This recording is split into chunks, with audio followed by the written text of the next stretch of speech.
Okay, so let's start. Hi, welcome back. This video is on skincare. This is the second time I'm making this. I'm also moving out of my studio this week. I paint in my apartment. We're in my apartment right now. I'm trying to not paint in my apartment because I use oil paint, and if there's anything that we all know about oil paint is that it's toxic. So I finally have been able to get a separate space, and the moving process has just taken forever. So that's what all this commotion behind me is. Don't mind it. This is the second time I'm recording this. Unfortunately, I had the video ready for y'all like Sunday. It is now Thursday. I spent Sunday till yesterday trying to fix the files of the video. I had edited and everything, and it kept getting like stuck while exporting. Turns out all my files, there was something wrong with all of them because of my external hard drive. We don't have to get into it again. It was just a heartbreak, and you know, it happens to everyone. It happens to everyone that records things, but you know, since I'm just getting started, it was definitely a major heartbreak. But here we are again, motivated, woohoo. But I just wanted to make sure I got you guys a video on Friday, independently of whether my week was going good or not. I mean, it's going better, honestly. I sound a bit stuffy. I went and got a COVID test. I do not have it. I'm just kind of like, I don't know if I believe y'all, because I just be sick. Like, I just feel like, I also feel like I haven't got sick like in a really long time.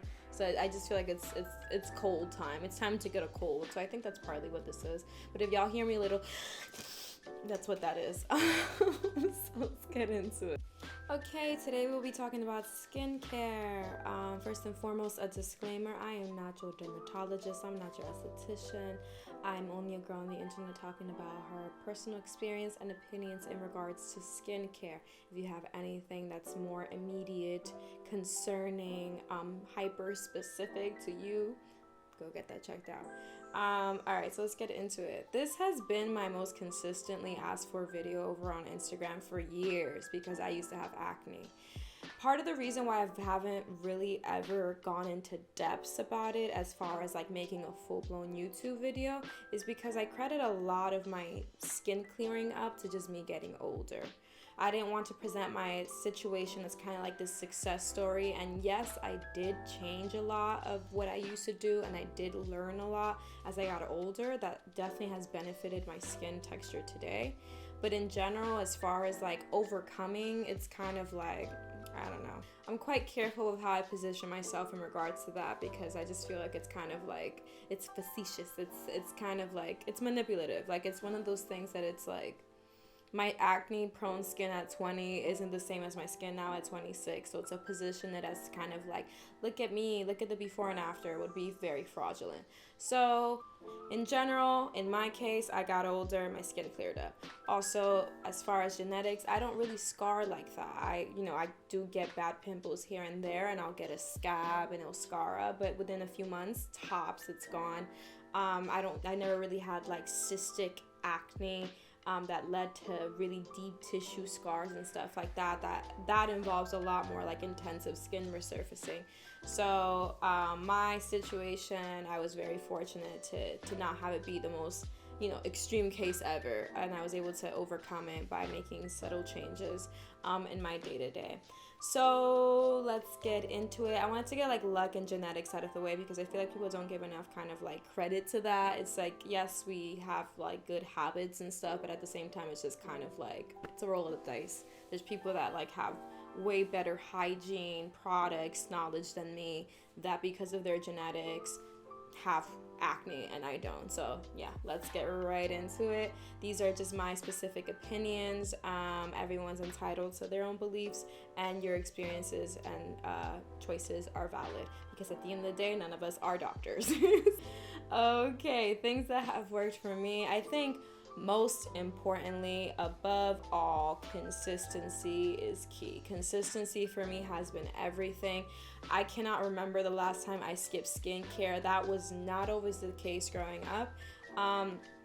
Skincare and like teeth brushing has been one of the things that, despite how depressed I may get, my apartment may be in shambles, my finances may be down the drain, but I'm still washing my face and brushing my teeth before bed, because I long ago discovered that just a few days of not washing my face will make me break out, and that will put me in a worse situation than the inconvenience of like not washing my face right now because I'm feeling lazy. Like, that's one that I can just kind of, I see into the future and I'm just like, yeah, I'm gonna just go wash my face. So if that's something that you generally struggle with, if you find yourself in that loop of like, I can't get up, I'm on the couch, I want to go wash my face and brush my teeth, but I can't, I would urge you, once you do find that good flow of like self-care, not to allow yourself to really skip days. It's a habit. It's a habit that you're building. Some of the most effortless things that or the things rather that seem effortless in our adult lives are some of the ones that are like really ingrained habits.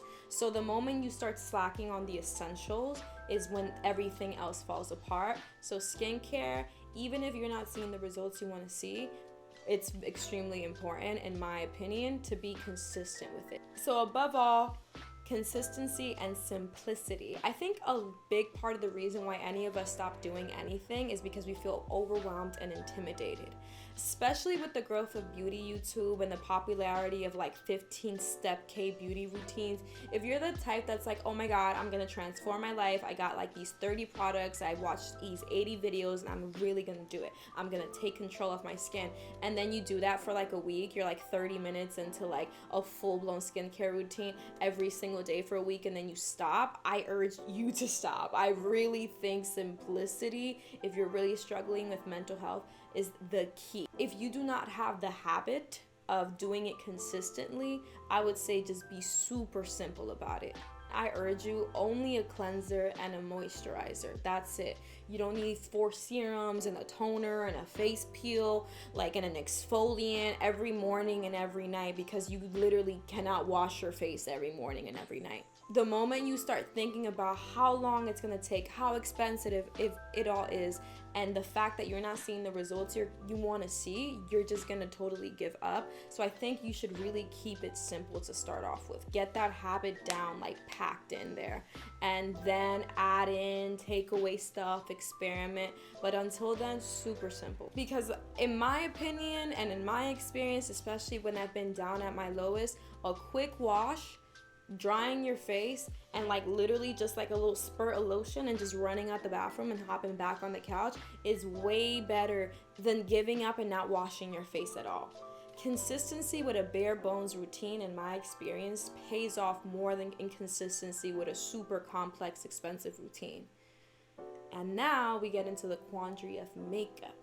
If you're in the business of trying to improve your skin, in my personal opinion, constant heavy makeup complicates things.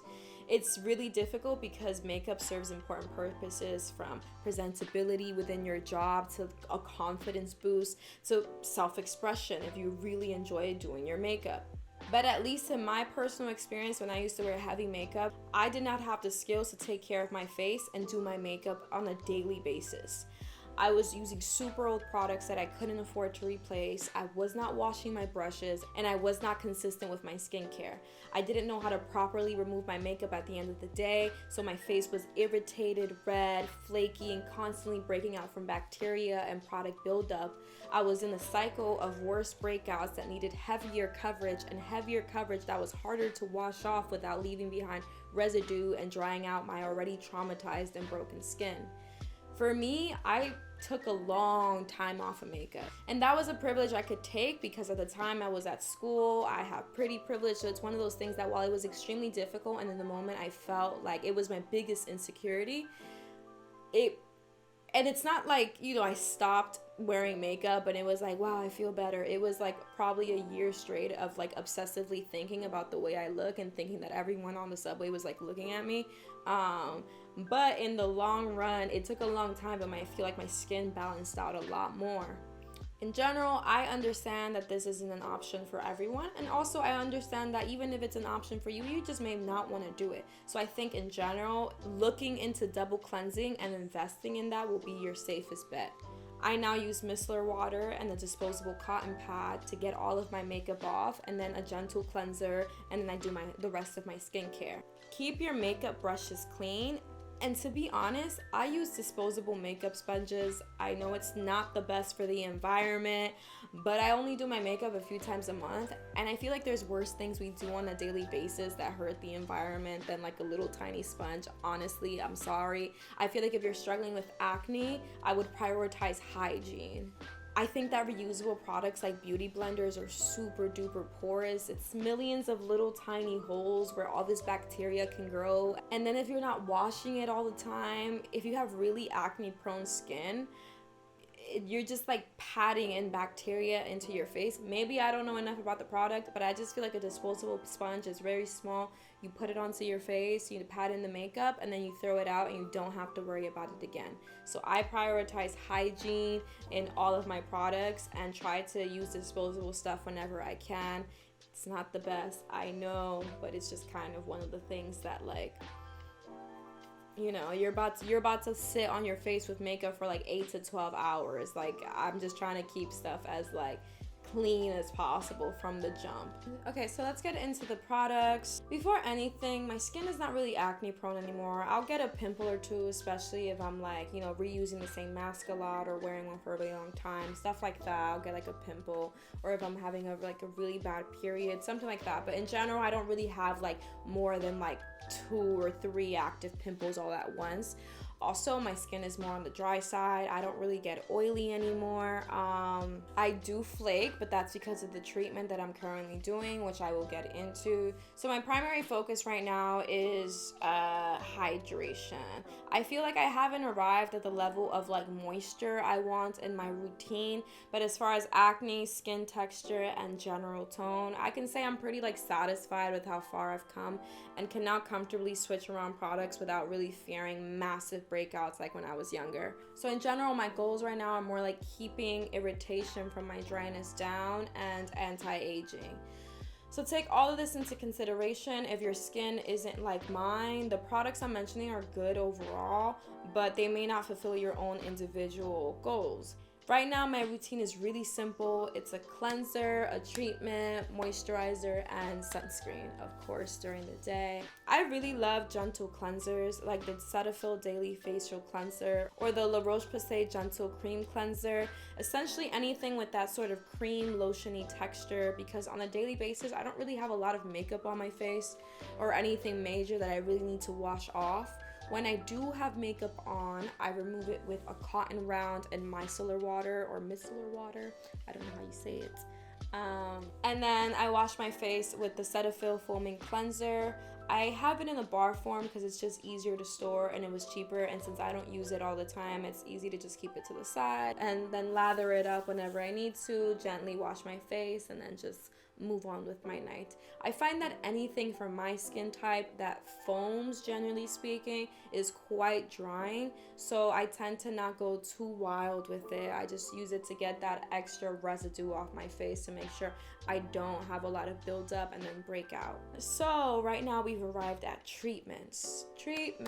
I used to go serum crazy. Like 2-3 years ago when I stumbled across The Ordinary, that was like arriving at the promised land of skincare, because I was like $9, $10 serums. My life is about to change. I was like a little chemist in the bathroom every day, just trying out different things, researching different things, and it taught me a lot about skincare. And I honestly credit finding The Ordinary with like kind of like the beginning of my love of skincare.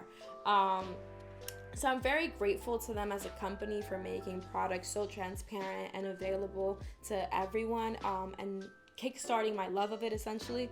But as much as I used them, I didn't really see the results that I wanted longer term. I was very consistent. I'm quite consistent with my skincare, so I really wasn't seeing much of anything long term. Granted, I was using some of the more milder stuff like, you know, like the hyaluronic acid, which is just like for hydration.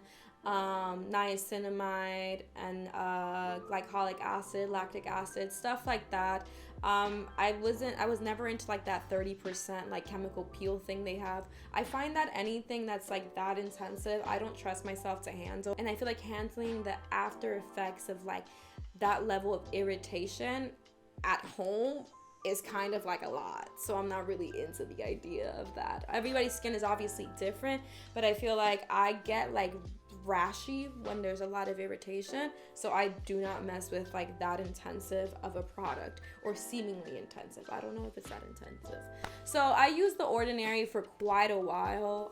I tried a lot of their different products and I just felt like it really wasn't doing what I needed it to do.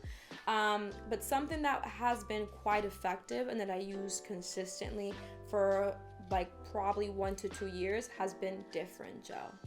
Differin Gel, aka Adapalene, is amazing because it's super affordable and you do not need a doctor's prescription. It's only $13 at Target, your pharmacy, Walmart, and it's really transformed my skin.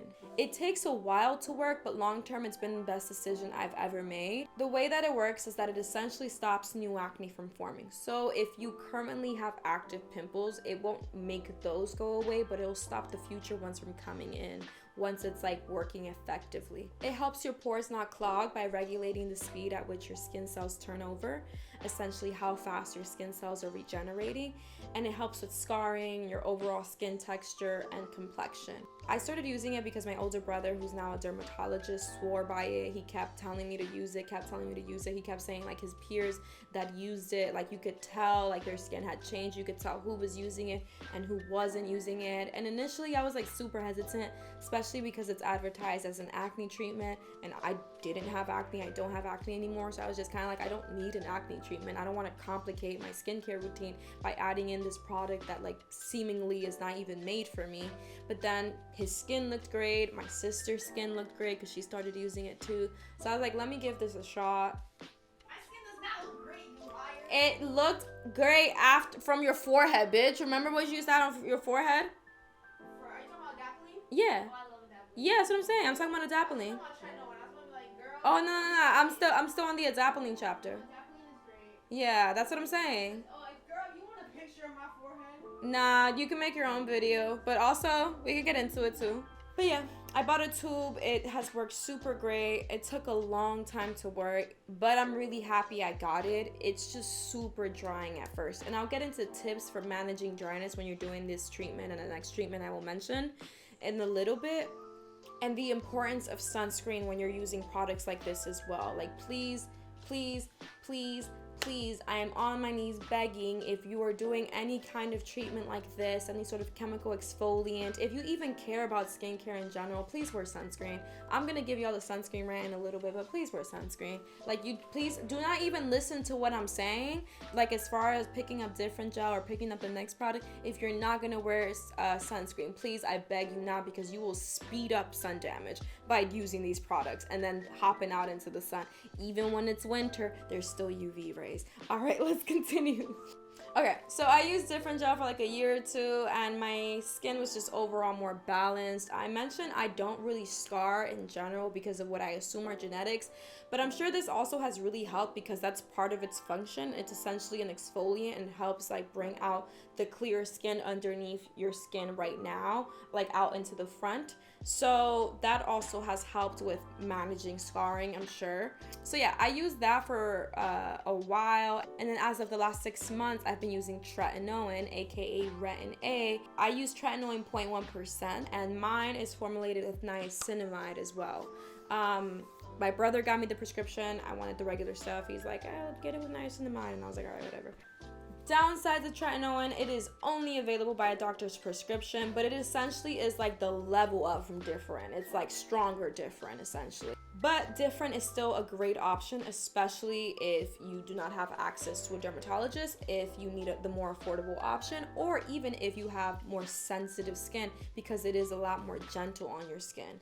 Tretinoin is like kicking my ass right now, like especially around my nose, bro. It's been 6 months, and it's just like I've been kicking up how much I'm using it because I've been building up my tolerance slowly, and it is extremely drying. But also, bro, my skin is like different. It's very different. I'm just like, it's taken a while, but I'd be like, yo, I'm wearing a little bit of makeup right now because it's very late and I had under eye bags, but I'd just be like, yo. Tretinoin is also extremely popular because it has more of an anti-aging focus as well. It helps with like fine lines, scarring, sun damage, and in general, it's just overall great for your complexion.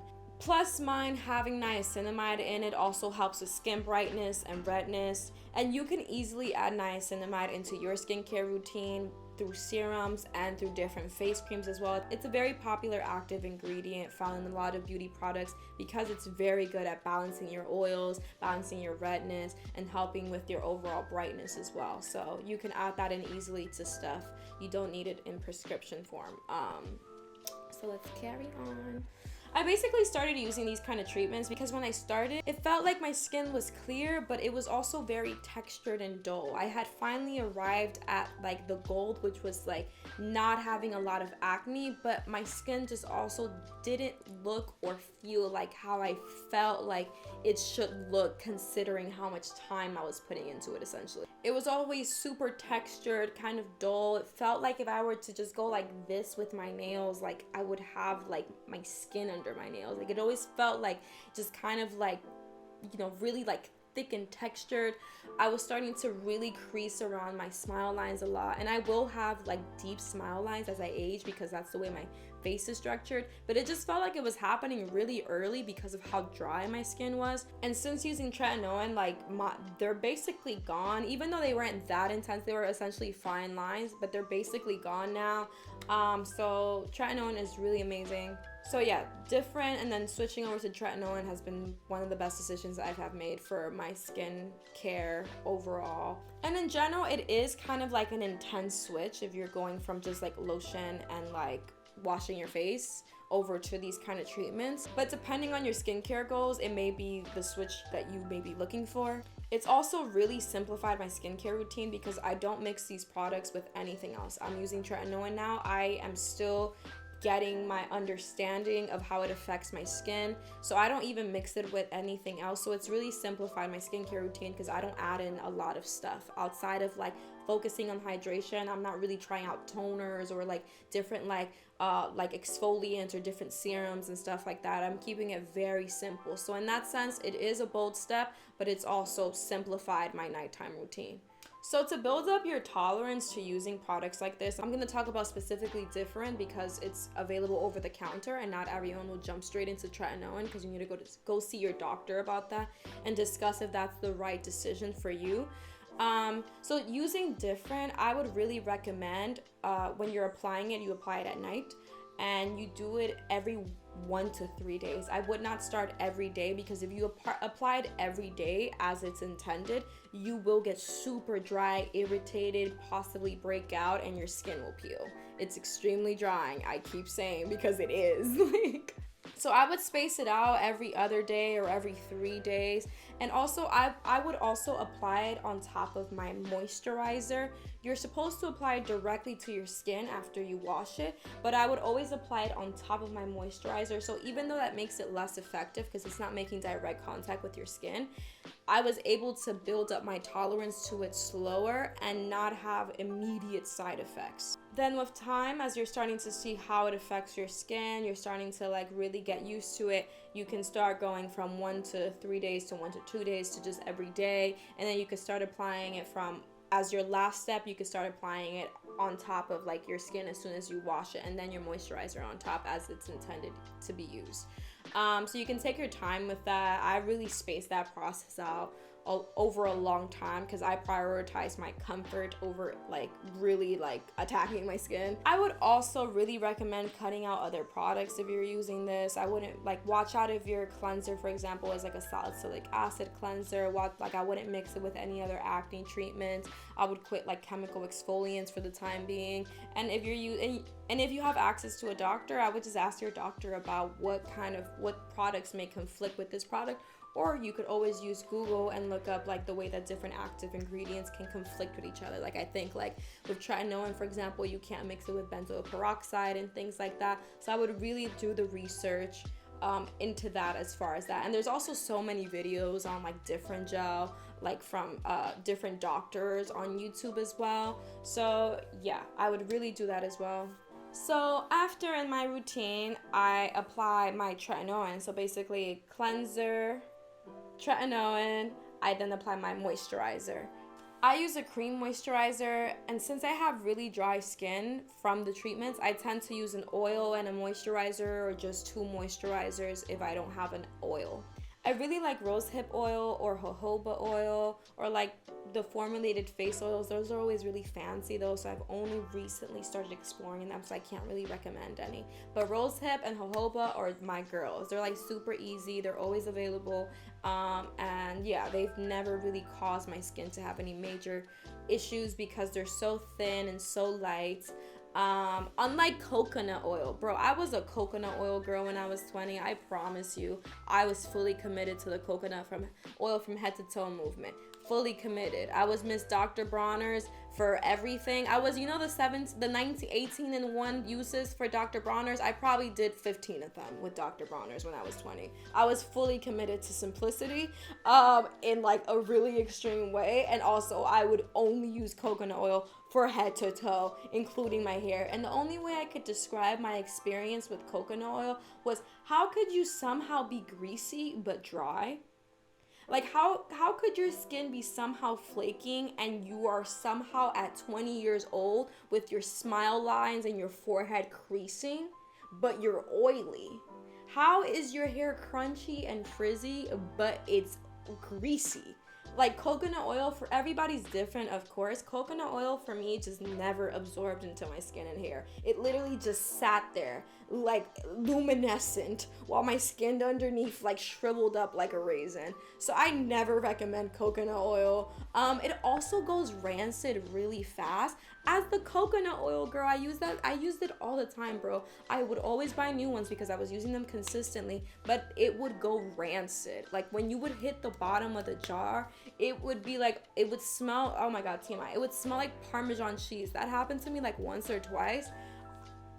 Disgusting. Like, oils go rancid, bro. And when you buying them big tubs of organic oils and they're just sitting in there and it's melting from the heat in your bathroom, then you're shoving your whole fist in there and you're slathering it on your body, then you're shoving it back in, and then you're slathering it on your body, and then you're shoving it back in, and then the bacteria is like, and then you're putting it on your face, and you're putting it in everywhere, and then you're putting it in your holes, and then you're putting it in your hair, and then you're putting it in your mouth. It's just like, bro, like, just stop with the coconut oil. I'm begging y'all, please. Okay, let's continue. So yeah, I don't really like coconut oil. I have a lot of trauma with it. I used it for a long time though. I really did. Moisturizers, I usually love really simple pharmacy ones. I used to use the La Roche-Posay Double Repair Moisturizer, but it has niacinamide in it. And when I started using my Tretinoin, which also has niacinamide in it, I think it was like 2 products with niacinamide made my skin get irritated. So I had to cut the La Roche-Posay moisturizer out of my routine. My favorite sort of affordable face cream, I say it's affordable because I feel like a lot of, especially luxury face creams, are like $40, $50. This one is like $19, and it lasts me kind of a while, is the CeraVe Skin Renewing Night Cream. I use it night and day. It's thick. It doesn't have fragrance. My goal with creams is keeping my skin hydrated and protected since my treatment dries it out so much. So I think that's always a great option. I also use a bit of Aquaphor on my dry spots. I get dry spots around here and like around here because of the tretinoin. I genuinely like Aquaphor. I know a lot of people fear mineral oil. Mineral oil is essentially like Vaseline. I feel like Aquaphor is one of the best things you could apply to your face when you have any kind of sore, any kind of dry patch, like dermatologists recommended for eczema. I would not fear the oil because what you need, it does not absorb into your skin, which is the goal. You need a protective layer on top of the irritation to just keep that safe and let your skin do what it needs to do and not either continue to dry out because it's exposed to the air, or like get irritated because you're adding in a bunch of other stuff that isn't helping it. It just needs to kind of like be protected. So Aquaphor, I love Aquaphor. I do not sleep on Aquaphor if you got dry patches. In general, I really look forward to trying out different products. I've been trying out out some different products lately, and they're kind of not bad. Like, I'm actually really enjoying them. I've been such a pharmacy fragrance-free girl for so long that it's kind of like getting boring, to be honest. Like, I've been using a few products with fragrance, and like, while I'm just kind of unsure about how I feel about it in general, it is a much nicer like skincare experience. So since I'm at a point where my skin isn't really like acting out anymore, I feel like let me just introduce them, and it has been more fun, like a lot of different fun smells and different fun textures. So I'll see how they go, and as it goes along, maybe I'll share the different things that I'm trying. But as of now, pharmacy girl, fragrance free all the way. But that, of course, is subject to change, like everything in life. All right. And then last but most importantly, sunscreen. Supergoop is my favorite sunscreen. Full disclosure, I am working on something with them right now. This is recent. It's not going to be on YouTube. It's going to be over on my Instagram. So if you go over on my Instagram in a few weeks and see, hey, she worked with Supergoop, and then she was talking about it on YouTube, I don't want y'all to think that I'm not disclosing like sponsorships. I don't have any sponsorships on here yet. I've been using Supergoop for years, so I am choosing to talk about them because that's actually the sunscreen I use on a daily basis and have for years. But yeah, I just wanted to, I don't want you guys to feel like I'm lying to y'all, like sneaking in stuff without just like letting y'all know that I'm getting paid for it, because I'm not, at least on here, yet. Fingers crossed, because I do love them. But yeah, I've been using Supergoop for years. Before them, I was using like the Aveeno sunscreens at the pharmacy because it was just simple, it was more affordable, and yeah, that was that. But Supergoop has been my favorite since I've gotten the opportunity to try them out. I use their Play Everyday Lotion sunscreen on my face because it's super hydrating, and it has kind of like a nice lotiony texture. Everyone loves their unseen sunscreen. Not everyone is as dry as me right now. So sometimes you don't want that like thick, like sort of more lotiony like texture on top of your lotion or on top of your makeup. But their unseen sunscreen, I feel like, is what they're kind of known for. It has this like matte velvety sort of finish, and it's completely unseen. If you have more melanated skin, you're not gonna get a white cast, you're not gonna look gray, you're not gonna look ashy. It's like completely see-through, and it has such a beautiful texture. So I really recommend that if you're not looking for like added hydration or added oil, but you still want protection and you don't want a white cast on your face. They're expensive, but they've lasted me a long time, and they're super effective. This is kind of like the most expensive thing outside of the prescription stuff in this routine, but I think it's for a good reason. It's kind of hard to find a good sunscreen, in my experience, that didn't cause me to break out and didn't feel like a lot of product buildup on my skin. So I really like Supergoop. I think it's a good investment in my opinion, but I'm obviously biased. Let's continue. All right, but in general, the best setup for skincare, especially if you're depressed and you don't want to do it, is what I did all 2020 when my life was falling apart, which was literally just wash your face real quick and then just put on lotion. That's it.